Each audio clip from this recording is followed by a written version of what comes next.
In the late 1990s, Prince dropped a sentence that sliced straight through the music industry. "Some famous people aren't destroyed by drugs," he said. "They're destroyed by what they bring into the bedroom." To understand that warning, you have to understand the world he was talking about. From 1980 to 1995, black R&B and soul moved under brutal, unwritten rules. Being gay didn't just mean criticism. It meant erasure. Careers could vanish. Contracts could quietly die. Backstage gospel values still ruled the air. Sex wasn't sold as freedom. It was framed as sin. Artists were told that desire weakened the soul, that the body was a doorway, and that crossing certain lines invited something dark inside. Prince was obsessed with that war. Soul versus flesh. God versus temptation. His songs about possession, alter egos, and dirty minds were not just shock tactics. They were evidence of his fear of what desire could do to a person who believed their body did not fully belong to them. He watched other artists unravel after secret nights. Panic attacks after intimacy. Sudden vows of celibacy. Dramatic returns to church. So when Prince spoke about the bedroom, he wasn't really talking about sex at all. He was talking about a place where fame, faith, and terror collided in the dark. I, Little Richard, the man who believed the bedroom was a doorway, 1950s, 1970s. Little Richard's torment didn't begin under the stage lights. It began long before anyone screamed his name. In Macon, Georgia, Pentecostal sermons taught him as a boy that the body was weak and desire was dangerous. Flesh was not just risky, it was an opening. By the early 1950s, when Richard stepped onto southern stages in makeup and flamboyant clothing, he was already living two separate lives. On stage, he was explosive, wild, untouchable. Off stage, according to people who knew him, then he was a man who feared what came after the show more than the show itself. By 1955, as Tutti Frutti turned him into a national sensation, a pattern began to emerge. After certain nights away from the spotlight, Richard would disappear into hotel rooms and reappear shaken. Band members from that era later claimed they heard him through the walls crying, praying at full volume, sometimes shouting scripture like a man trying to drive something out. These were not drug binges in the classic sense. They were episodes. According to people he confided in, Richard said he felt something cling to him after intimacy, as if desire had invited a presence he could not shake off. He didn't say he only felt guilty. He said he felt followed. By early 1956, touring relentlessly across the United States, the episodes reportedly intensified. Later accounts describe Richard waking abruptly after private encounters, trembling, convinced he was under spiritual attack. He reached for the only language he knew: demons, temptation, possession. In his mind, the bedroom was no longer just a place to sleep. It was a battleground. The breaking point came in October 1957. While flying to Australia for a major tour, Richard said he saw a fireball streak across the sky. Publicly, that story was presented as a sign from God. What happened next cannot be argued away. Within days, he cancelled shows, walked away from the tour, and quit rock and roll at the peak of his power. He returned to the United States, enrolled in Bible college, and began publicly condemning the same music that had made him a star. To the outside world, it looked like a sudden conversion. Privately, people close to him said the fear had been building for months. Richard believed he had gone too far, that something had entered his life through his desires, and that abandoning rock was the only way to slam the door shut. From 1958 into the early 1960s, he preached with a kind of urgency that startled even church audiences. He warned that rock and roll was not only sinful but spiritually dangerous. In sermons and interviews, he repeatedly linked sex, temptation, and evil. He described waking in terror after moments of intimacy and needing long prayer sessions to feel clean again. Church associates later spoke of him weeping and begging to be freed from what he believed had a hold on him. No psychiatrists. No therapy. Only deliverance. But the cycle didn't end. By 1964, Little Richard returned to secular music, touring with the Beatles. For a brief moment it looked like he had made peace with himself. Then, according to friends, the fear returned. The pattern repeated. After closeness, after secrecy, he would spiral inward. In 1966 he again pulled away from rock, citing spiritual danger. Every return to fame was followed by another collapse into fear. In 1970, Richard began speaking publicly about being gay, then just as suddenly took it back. The back and forth confused the public. To those who knew him, it was familiar. Desire pulled him one way. Faith dragged him back the other. Around 1971, he told interviewers he felt attacked after sexual activity using explicit spiritual language. He said something took control of him. He did not present it as a metaphor. He believed it. By 1977, the cycle reached its most extreme point. Richard walked away from secular performance again and returned fully to evangelical preaching. He described sex as almost destroying his soul. People around him said that choice followed another series of breakdowns after private relationships. Once again, survival to him meant running. Years later, Prince would talk about Little Richard with a strange mix of reverence and dread. He reportedly described Richard as a man torn in half in the bedroom. Prince did not accuse him of being weak. He saw someone crushed by an era where being gay meant believing your own body could betray God, where church doctrine framed desire as invasion, and where there was no language for trauma that wasn't spiritual. Little Richard lived a long life, but he lived it haunted by the belief that intimacy opened a door he was never meant to walk through. For him, the stage was dangerous. Fame was dangerous. But the most dangerous place of all was the room where the lights went out, the applause faded, and the war between flesh and faith started all over again. Marvin Gaye, Fear After Intimacy, Faith and a Man Who Believed He Was Being Watched, 1978, 1984. By the late 1970, Marvin Gaye was no longer the smooth, unshakable symbol of romantic confidence the public thought they knew. Between 1978 and 1984, the man behind Let's Get It On lived in a constant state of psychological and spiritual siege. In Los Angeles, music circles, quiet rumors moved wherever he did, rumors of bisexuality, rumors of secret relationships, rumors that Marvin's deepest fear was not being exposed, but what he believed happened to him afterward. People who lived with him or spent long stretches in his orbit described a pattern that was too consistent to ignore.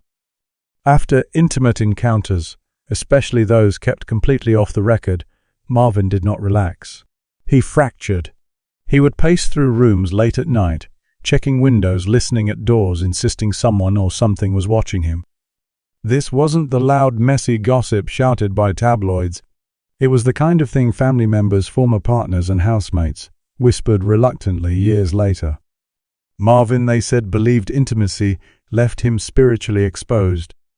During those years, he was known to jolt awake in the middle of the night, drenched in sweat, whispering prayers under his breath. Sometimes he rushed to the bathroom, turned the shower to freezing, and stood under the water fully clothed, as if cold impact could shock his mind back into control. Other times he sat on the edge of the bed, shaking, murmuring Bible verses. Those close to him said these episodes often followed nights when Marvin believed he had crossed a line he could never name publicly. The fear was not simple shame. He spoke about it as surveillance-like intimacy had triggered pursuit. This mindset didn't appear from nowhere. Marvin was raised in a rigidly religious home, ruled by a father whose sermons preached strict moral codes, while his hands dealt violence behind closed doors. Sex in Marvin's childhood was not explained as connection or tenderness. It was framed as weakness, as sin, as a doorway to judgment. That doctrine never left him, even when his career was built on sensuality. By 1978, Marvin's mental state was collapsing. He fled the United States, first to Hawaii, then to Europe, eventually settling in London, and later Austin, Belgium. Officially, he was escaping taxes pressure from the label and industry conflict. Privately, people who knew him believed he was running from himself. He feared Los Angeles. He feared his own impulses. Most of all, he feared what his mind did to him after intimacy.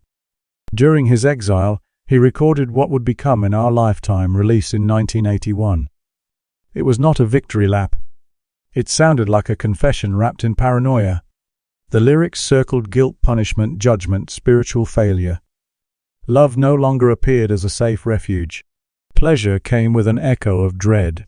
God was still present in the songs, but distant, watching, not answering. To listeners who paid attention, something was clear. Marvin was no longer singing about sex as connection. He was singing about it as consequence.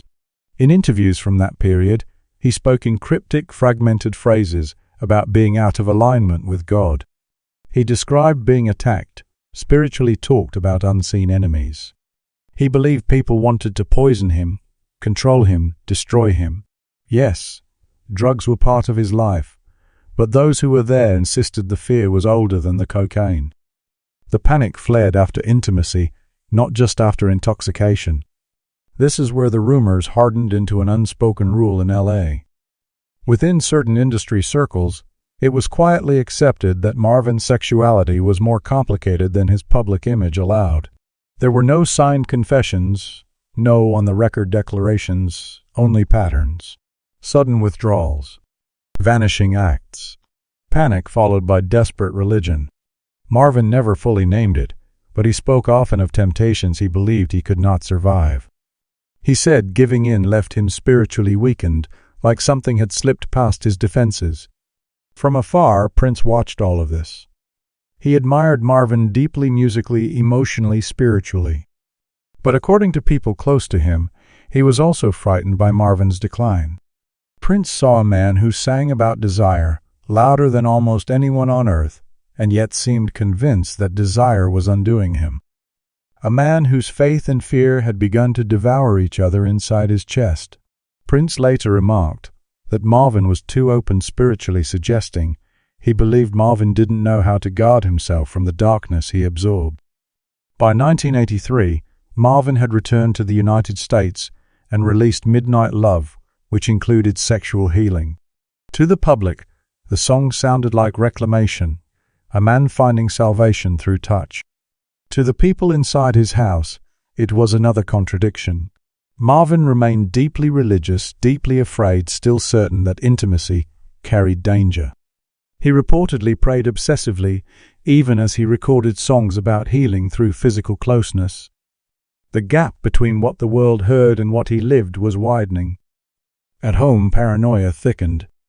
Marvin became convinced people were listening behind walls, watching him through windows, judging every move. After intimacy, the fear sharpened. He would withdraw into isolation, sometimes refusing to let anyone touch him for days. He told people he needed to cleanse himself. The cold showers came back. The long whispered prayers returned. Silence settled heavy over the house. By 1984, the fear had swallowed nearly everything. Marvin moved back in with his parents, a decision that became the final, fatal turn. He was emotionally regressed, spiritually exhausted, and mentally brittle. The same man who once embodied effortless confidence now believed he was surrounded by threats, both human and unseen. The bedroom, the place his songs had once sold as pure pleasure, had become in his mind a zone of anxiety and supernatural danger. When Marvin Gaye died on April 1, 1984, shot by his own father, the world focused on the violence, the argument, the gun. Few paused to trace the years of fear that led him there, the panic after intimacy, the belief that desire weakened his soul, the expectation that pleasure would be punished. Prince never forgot Marvin's story. To Prince, Marvin Gaye was proof that you could build an empire on songs about sex and still be destroyed by what you believed sex did to your spirit. He did not see Marvin as immoral. He saw him as unprotected, a man raised to think pleasure was a trap, and that once you stepped into it, something followed you out. Whether Marvin was haunted by trauma, faith-fueled paranoia, or what he truly believed was spiritual pursuit, the outcome was the same. Between 1978 and 1984, Marvin Gaye lived in fear of what happened after intimacy, and that fear shaped his music, his isolation, and the path to his end. Sylvester living openly, dying, afraid of what entered him. 1976–1988. Sylvester chose a path the others did not dare to walk. By 1976, he was openly gay, visibly gender non-conforming and unapologetic on stage. In San Francisco's disco underground, he was freedom-made, flesh falsetto, soaring sequins burning under club lights, joy turned into sound. But behind that liberation, another story unfolded, quiet, private, and according to those who loved him, terrifying. Because while Sylvester lived openly, he did not live peacefully. People who shared apartments with him in the late 1970s remembered a pattern that always seemed to return. After intimacy, the music often stopped. The laughter thinned. He would withdraw into himself, first in silence, then in sudden collapse. He spoke of losing control of his body, of feeling overtaken, of something slipping inside him that he could not command to leave. He didn't describe it in medical terms. He used spiritual language. He said he felt entered, taken, not alone in his own skin. These moments weren't performances for an audience. They happened behind closed doors with no cameras, no spotlight, no applause to chase. By 1978, You Make Me Feel Mighty Real had made him an icon. On stage, he radiated power. Off stage, he slept badly. Friends said he would jolt awake, gasping, disoriented, convinced his body no longer fully responded to him. He would pace rooms at dawn, hands shaking, repeating the same idea: he had let something in. Not just regret, not just shame, invasion.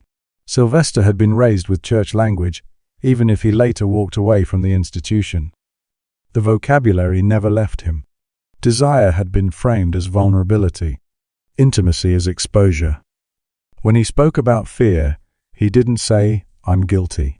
He said, "I'm porous." By 1980, the fear had sharpened. San Francisco was changing. Rumors of a new sickness drifted through clubs and neighborhoods. Men were getting sick. No one knew why. No one knew how. Funerals multiplied. Faces began to vanish from familiar spaces. Sylvester listened to all of it, and he internalized every word. Friends later said he began to fuse physical danger and spiritual terror into one feeling. Intimacy was no longer just risky. It felt contaminated, spiritually and physically blurring into a single dread. He started having panic episodes after closeness. He would wake in the middle of the night, convinced his body was no longer obeying him, as if he'd been pushed into the passenger seat of his own life. He talked about feeling watched from the inside. Sometimes he prayed. Sometimes he sat under cold water, trembling, trying to reset himself. Sometimes he simply cried until he collapsed from exhaustion. That was the brutal paradox. Sylvester lived loudly in a world that demanded silence from people like him. He was praised for being visible while privately fearing what visibility seemed to invite. By 1982, AID was no longer an unnamed rumor. It had an acronym, a shape, a set of symptoms no one could stop. Communities were gutted. Lovers vanished.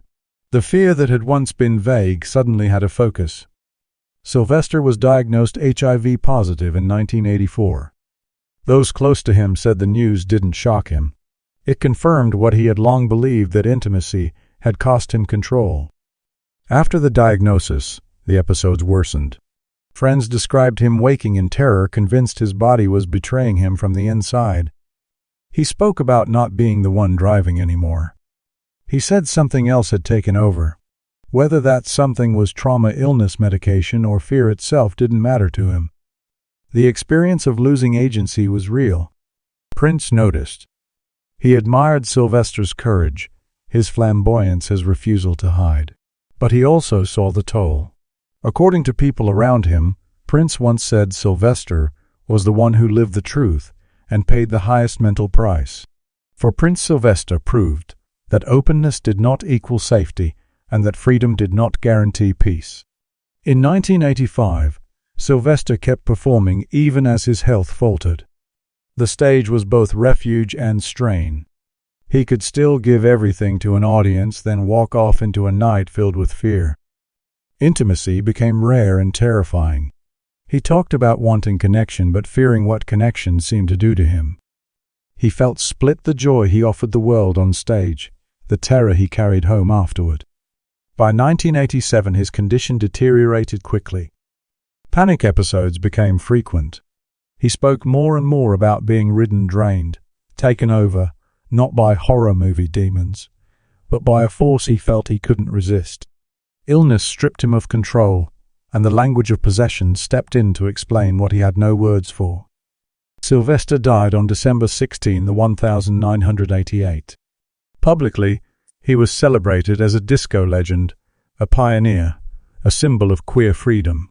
Privately, those who knew him remembered a man who feared intimacy, not because he was ashamed of himself, but because he believed intimacy erased him. He didn't believe sex was sinful. He believed it made him vulnerable to disappearance. To Prince, Sylvester wasn't tragic for being gay.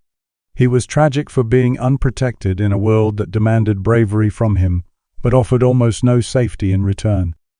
Living truthfully didn't erase decades of fear, doctrine, and loss. It exposed all of it. Sylvester dared to be real, and in an era of death, silence, and mass grief, reality came with a brutal psychological cost. IV. Billy Preston arrests hidden rooms, and the belief that intimacy opened the door. 1984–1990. By 1984, Billy Preston's legend was already carved into music history. He was the smiling prodigy who played with the Beatles, the church-trained virtuoso whose hands could lift a room in a single run. But behind the legacy, the fractures were starting to show. People close to him described a man collapsing inward, gripped by the belief that something unseen was steering his life. What happened between 1984 and 1990 wasn't a sudden crash. It was a slow unraveling. Arrests, secrets, and a growing conviction that intimacy itself had become a spiritual trap. Billy's upbringing shaped everything. Raised within a strict gospel environment, he learned early that music was sacred and that the body was suspect. Desire was never neutral. It was controlled or condemned. As fame grew, that belief didn't fade. It burrowed deeper. By the early 1980s, those around him noticed Billy talking less about success and more about influence, only he didn't mean influence as power. He meant influence as intrusion. He began telling confidants he felt handled, pushed, moved by forces he could not name. Then came the case that shattered the image. In 1984, Billy Preston was arrested and later convicted of sexually assaulting a teenage boy. The conviction shocked the industry. It exposed a private life he had guarded aggressively. He pled guilty and served time. Publicly, the story was framed as crime and scandal. Privately, according to some who knew him, Billy himself framed the event in more complicated terms. He did not deny responsibility, but he talked about being overtaken, drawn into acts he believed were not entirely his own. This is where rumor solidified. Acquaintances from that period say Billy began using spiritual language to describe what had happened. He spoke about being pushed towards secrecy, about private encounters, feeling guided by something dark. Once he crossed certain lines, he said control seemed to slip. He came to believe that hidden relationships were not just morally wrong but spiritually dangerous. He reportedly told people that secrecy itself was how the door opens. After his release, Billy retreated. He avoided interviews. He shrank his circles. Friends said he moved between intense prayer and intense paranoia. He talked about forces attached to him through his desires, not metaphorically but literally. There were nights, they recalled, when Billy would wake suddenly pacing, sweating, convinced he was being directed by something beyond him. He prayed out loud sometimes for hours. He spoke of needing to cleanse himself, needing protection, needing distance from whatever he believed was using him. He told people that once sex was wrapped in secrecy, it stopped being just human weakness and became something else, something that watched, waited, and returned. His gospel foundation gave him a framework where trauma was interpreted as spiritual warfare. There was no room for words like abuse, compulsion, or mental health. There was only sin, attack, and deliverance. Fear filled in everything therapy never touched. Fear demanded an enemy. By 1986, Billy's mental health had visibly deteriorated. People saw sharp mood swings, intensified belief in outside control. He became increasingly convinced that parts of his life were no longer his own. He described certain impulses as foreign, as if his body had become contested territory. The industry largely backed away. His career stalled. Offers dried up. The same world that once celebrated his talent now said his name in hushed, uncomfortable tones. Isolation deepened his anxiety. Alone, his beliefs hardened. He reportedly spoke of demonic influence without flinching. He believed he was being tested, punished, observed. He described secret acts as spiritual contracts he couldn't break. By 1988, his health was visibly collapsing. Substance use, whether as coping mechanism or escape, made the instability worse. Friends remember a man who rarely rested, who was constantly on alert, convinced